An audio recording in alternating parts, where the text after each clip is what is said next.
If I play as a duo with your brother, what chances do I have of ever crafting Infinity self-found between the two of us in like 6 months of play or so? Infinity can be found. I mean, my single-player Infinity has been found. All my single-player Infinities have been found. But you have to actually farm specifically for it. Travancore and Chaos Sanctuary. Good day. Excellent. 1, you can't change that while streaming, Peach. And number 2, this is an issue beyond that because the normal latency is supposed to be 5 seconds. And it's currently at like 20-something.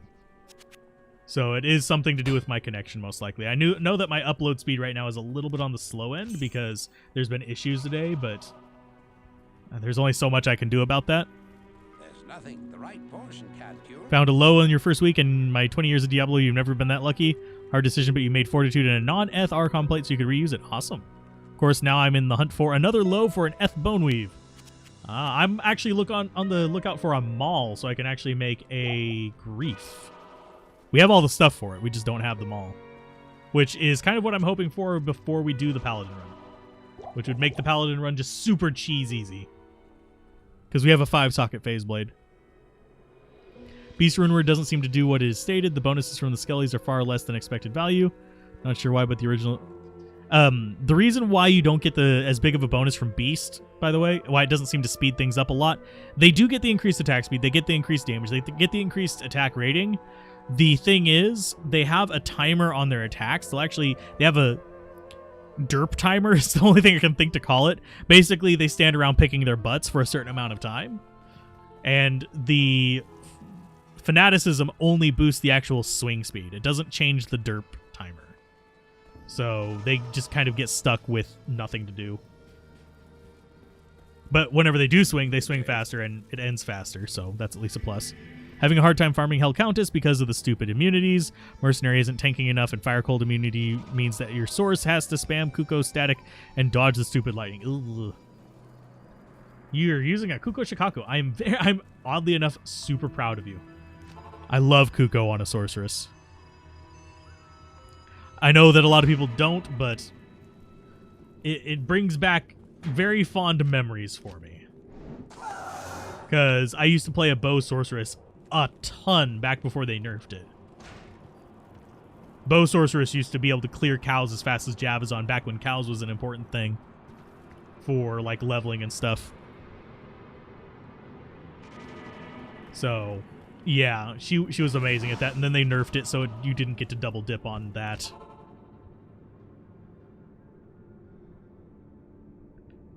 Yeah, buff to character versus buff to party on fanaticism. There is a difference there as well. Damage, if I remember correctly, it's the damage stat on it.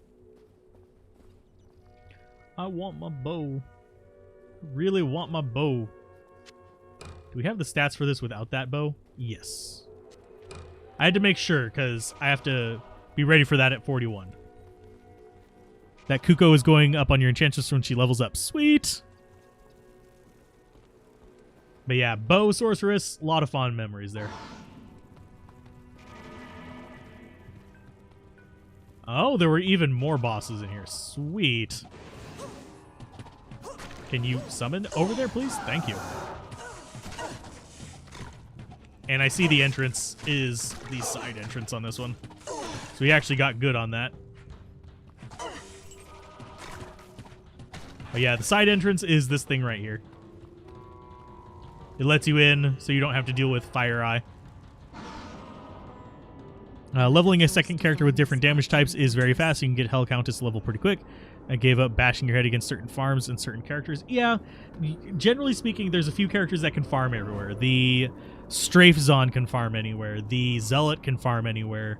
The Fury Druid can farm anywhere.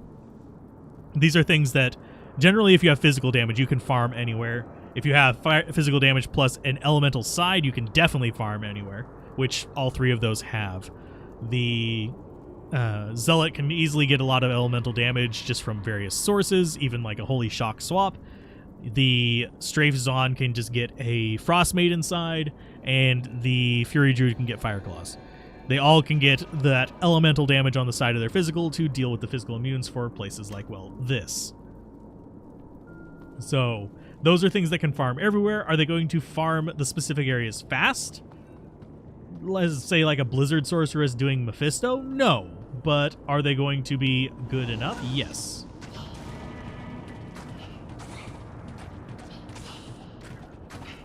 Maybe you're... let's see. Probably if you're going for an Enchantress for Hell Countess, you plan on dual leeching into lightning after finishing enchant. If you're going for an Enchantress that you're trying to farm Hell for, go for a Tesla Sorceress.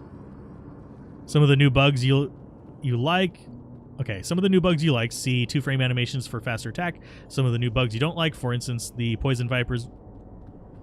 The Poison Vipers have always killed on the way to Neolithek. That's not a new bug. That's an old bug. It's a very old bug. It used to be even worse. Now it's just bad. It's not... Before it was easily 10 times as bad damage. There was no way to survive it without the tick protection. But now you can at least survive it if you know what you're doing.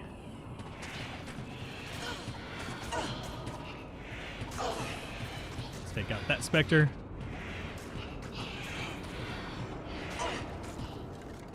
But no, the Vipers are not a new bug. Should you farm Lure, Caress, Torch Chest, Houses, or Travangle for higher runes? Online, Travangle. Offline, do Lower Caress with player 7. Farm, well, yeah. You could just be farming him more.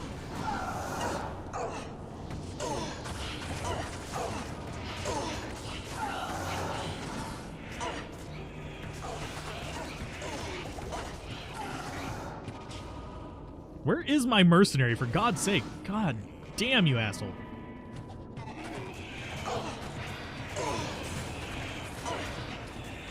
He's just kind of like, I'm not going to pathfind anywhere today. My dude, you're irritating me.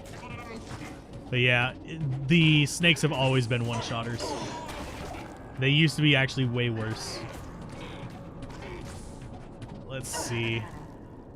Yes, I am cussing at my mercenary because he's an idiot. He's always been an idiot, too. You don't need Magic Find for runes.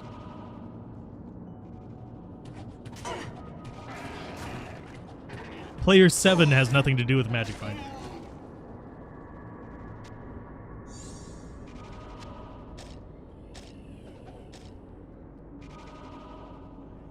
New game is like new season. No one wants to farm Neolithek for keys, so they're worth more. Ah. I just don't really care about the Pandemonium event that much. I know. If I was going for, like, finished builds on here, I would worry about it a bit more, but for the most part, I went and did them in single player to get the torches and stuff like that, and it was like, okay, we're good. Now that they've actually done that stuff. Summon Necromancer can actually Magic Find pretty quick if you know how to do it.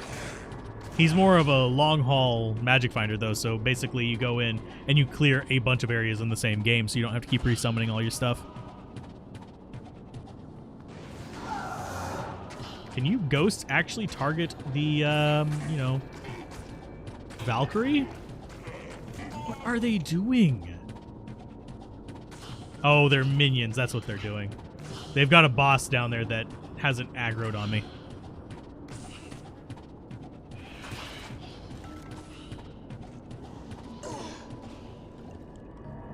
No, for Travangle, you don't go players 8. For Travangle, you do either players 1 or players 3, usually. Some people will do players 5. It's fine.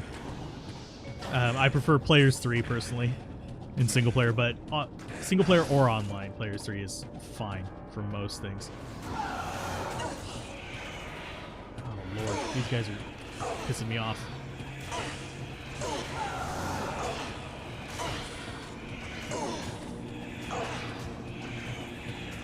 I really wish the mercenary would actually, you know, teleport.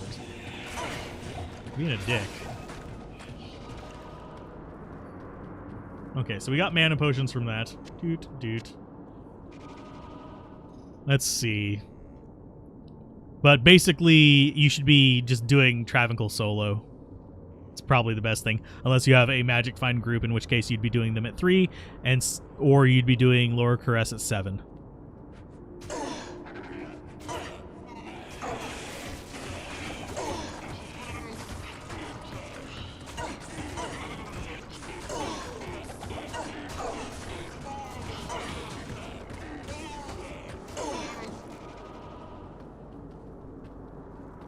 See, you're having fun leveling the Enchantress, though. Whole team appreciates the buffs, and your empty mana pool is full after a few seconds from the warmth and Insight Mercenary. Yes.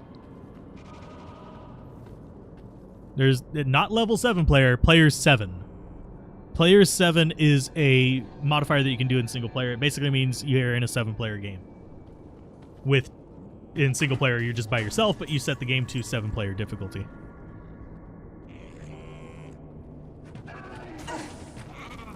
Your Summon Necro duo with your brother Zealot Paladin is currently level 40, so you're excited to finally get to the end of the game eventually. Depends on your bro, though, so maybe you'll roll another Summoner solo. Ah. I mean, if you guys are going to go into the higher difficulties, that combo gets even stronger.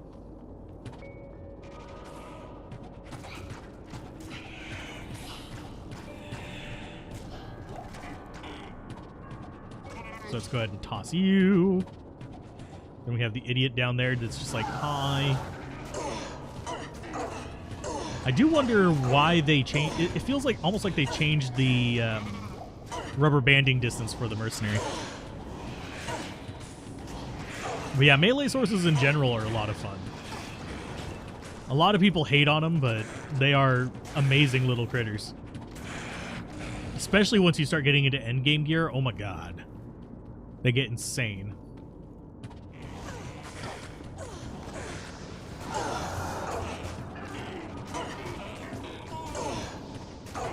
Paladins and Necros are great team players in general. I would, in pretty much any group play, if you're going through the game in a normal fashion, not just trying to speedrun it or something, I would 100% have one of each.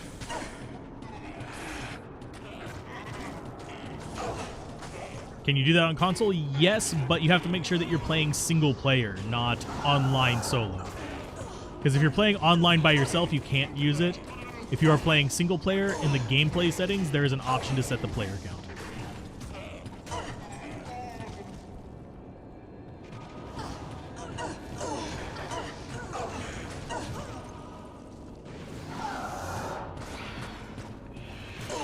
If they go hammered in, no need for a pride, just use the Paladin's concentration, yeah. But if they're playing Paladin, and I'm wagering they're playing a melee Paladin, Fanaticism is a lot of fun for them, and that would actually be really good for them to just be a melee tank of nonsense. It's crazy. You feel bad whenever your brother doesn't want to play anymore because you have to go back to solo orb firewall source, and it's a huge downgrade. Aw. What enchant item should I be looking for on my Fury Druid? It depends on how lazy you want to be. The optimal damage, the maximum damage, is going to be Demon Limb, which is an item with, I believe, if I remember correctly, it's level 24 enchant charges. And it's really solid, but you have to keep recasting it. My lazy ass prefers the Lava Gouts. 20% increased attack speed gloves, gives you a level, if I remember, 10 enchant.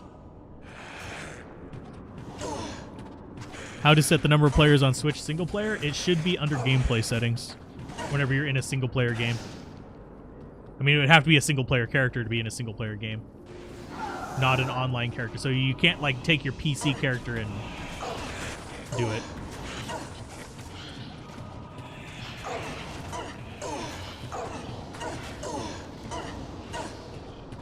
So let's go ahead and rip them to pieces.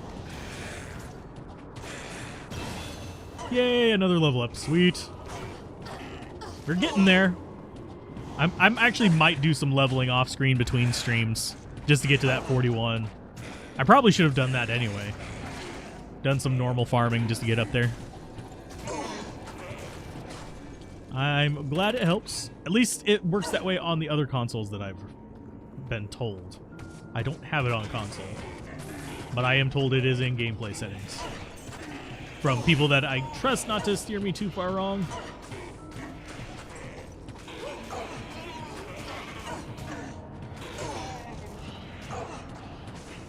And we are still getting good XP. Sweet. And of course, I am going to open these. Worth noting, if you are doing key hunting, by the way, and you go down the wrong path, don't despair. These work just like lower cuirass chests. They can give you runes.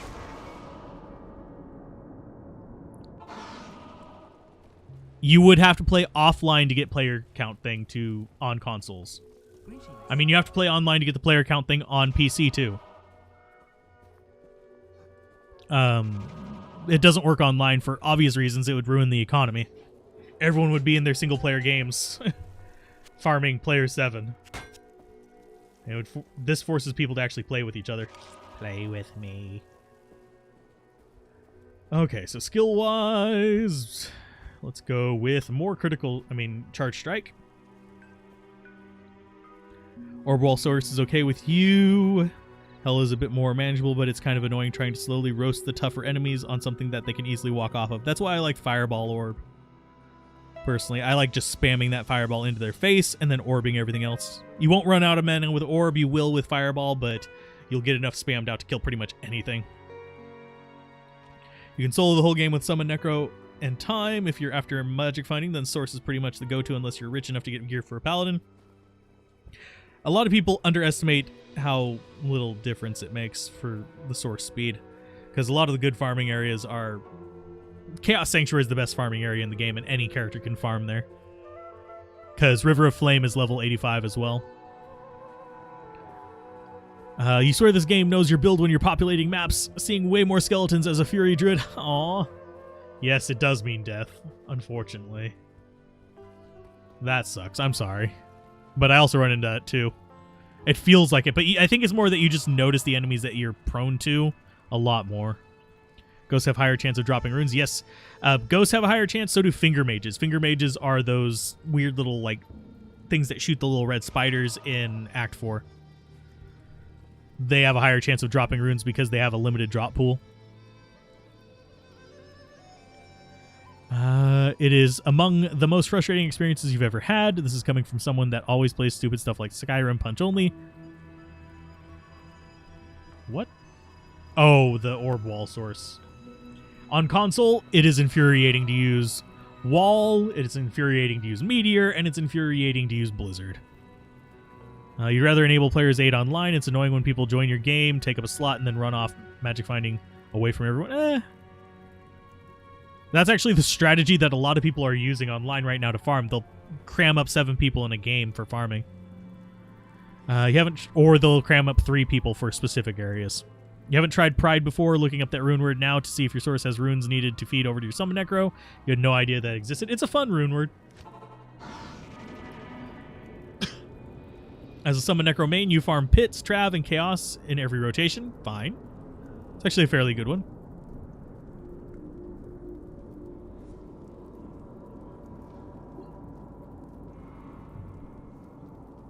It doesn't need that hard to find runes. Oh, the Pride does. I thought you meant the Summon Necro. I was like, Summon Necro, you just need to teleport staff and some plus skills. That's all you need. Source cannot do Pits or Trav, so you're stuck with Chaos. Slow due to some cold immunes. For Travancool farming Sorceress, you want Blizzard. And I hate endorsing Blizzard like that, because frankly, I find it irritating how often people come in, I'm having trouble beating Hell. I'm playing a Blizzard Sorceress. No shit. It's why you go dual elemental while you're trying to beat the game. You go respec into Blizzard after, so you can farm specific areas. I just use Insight until you're rich. I use Insight even when I am rich on a lot of things. Like Cold Source, 100% go for Insight. There is no reason to use Infinity on a Cold Source. There's very few things you're going to break with it, because a lot of the more dangerous things are like 150, 160%, and you'll just be avoiding them anyway. And you want that mana so you can keep teleporting forever!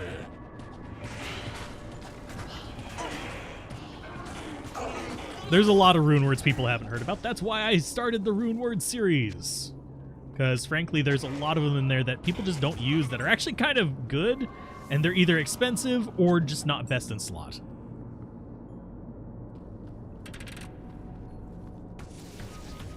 I mean, of course, I've made Pride Iron Golems in single player.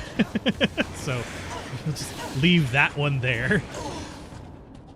I don't recommend it. They're a little expensive for that. Go after that lightning spire, my dude. Thank you. Got a teleport staff for your summon mancer, but it feels bad losing a chunk of your army to teleport around because of the plus skill loss. Yeah, that always feels a little bit bad. You can get a teleport amulet as well, but chances of getting the plus skills on it is kind of rough. Because amulets can get the teleport charges too. It's a lot harder to shop for those as well. But it's an option if you're like up to trading or something like that to actually go that route. You want an ice rune word for your Fury Druid. I have not used that on the Fury Druid that I can remember. If I did, it was a long time ago. Because it's a bow rune word.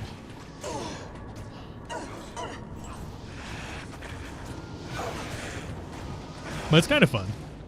Level 40 with teleport staff loses 2 skeleton mages and 1 skeleton upon teleporting. Ah, yeah. We ran into that whenever we were doing the summoner playthrough. That said, you can easily overcome it. It does get a little bit irritating at bosses, because you're going to be wanting to telestomp them.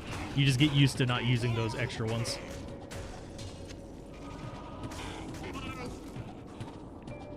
Yeah, a lot of the best in slot ones are insanely expensive, but many of the pretty good in slot rune words aren't too hard to find. Yeah.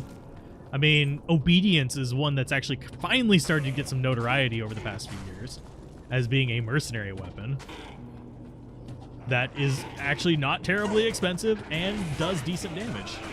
Mercenary, go up there. Lend a hand. And are we going to 4-path this one? Probably. And one reason I'm opening with the multi-shot on these guys in particular is that I want to see that chill from my little bit of cold damage hit them. Slow them down so we can actually start chipping away at them before they get close to us.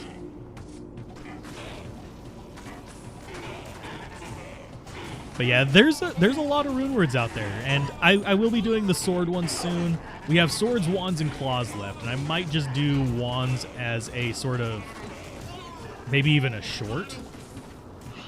We're not going to do orbs unless there's really big demand for it, because orbs is basically 2 rune words.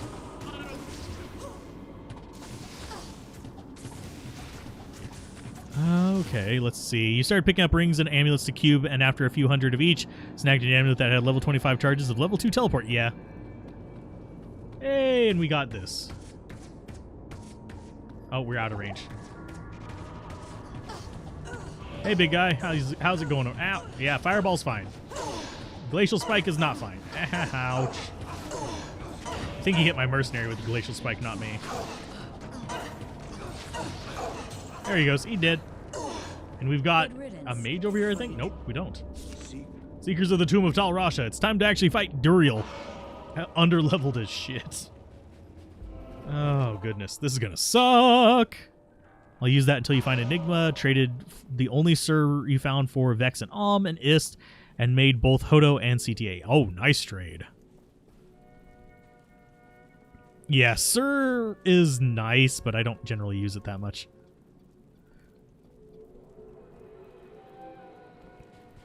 But Enigma's one of those that I feel, personally, in my opinion, it's overrated for what it is. It's good, and it's extremely good for doing Magic Find runs. It's good for PvP. It's good for a lot of things.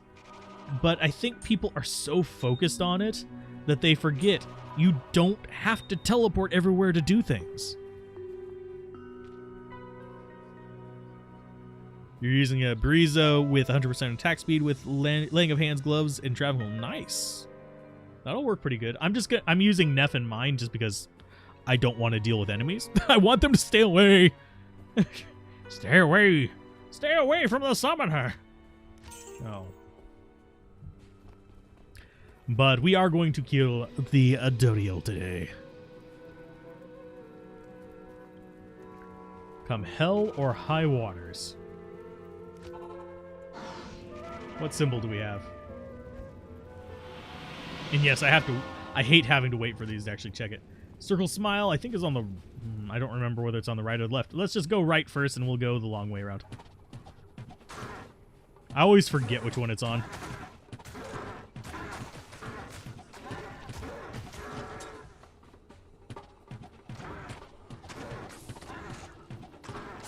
You'd feel bad even swapping out your amulet because you found a nice plus summon skills amulet. Ah. At least you wouldn't have to hear the crunchies each time. You just wouldn't be able to summon more to begin with. We are a hybrid. As I whip out the javelin that I never use right now. We're going to be using it against Duriel, but that's just because, yeah, it's our boss killer. Fear or knockback is bad for a Fury Druid, yes. Fear is...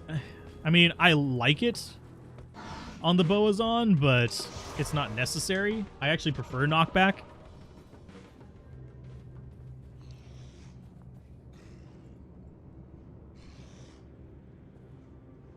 Oh, you're a Fury Druid with the... Yeah. Buriza. That's one thing that a lot of people don't know about the Fury Druid, is that you actually can use bows as your weapon. They have infinite durability. That actually surprises me that that's not going to show up as a bug. Because, for those of you wondering, bows have a hidden durability. It just never goes down. If you look at the item files, you'll actually find durability in there, and it's not max whenever you find it. Attack speed is the greatest stat. It's a nice stat. Would you upgrade the Gold Strike Arch Gothic Bow or leave it alone? I would upgrade it. If I was just using it for just an interim bow, it's fine to upgrade, but you might want to actually save those runes for something else. If you are trying to like save up for items, but if you are flush with runes and stuff, yeah, go ahead and upgrade it. It's not a bad bow. Or you could trade those runes to actually get a better bow. Gold Strike Arc is not a bad bow, by the way. It's got nice attack speed increase. I hate this spot. This is not a friendly location. And I hate the summoning cooldown on the Valkyrie. Oh, we should make a piece, now that I think about it. That should be our interim armor until we get up to Fortitude. Wow, we are not hitting for shit. Oh, that's because there's a dude in front of us. Nice.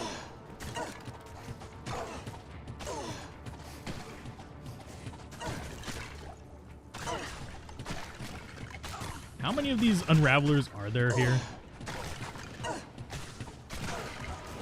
Yeah, you guys can keep stabbing me in the butt. I don't care. I need these guys gone. Hey! How's it going? Definitely going to upgrade your Kuko whenever you have the runes to spare. Ah. Although, it's worth noting that as a bow sorceress, you're not going to be doing a lot of physical damage, so you may want to stick with that. Eh, okay.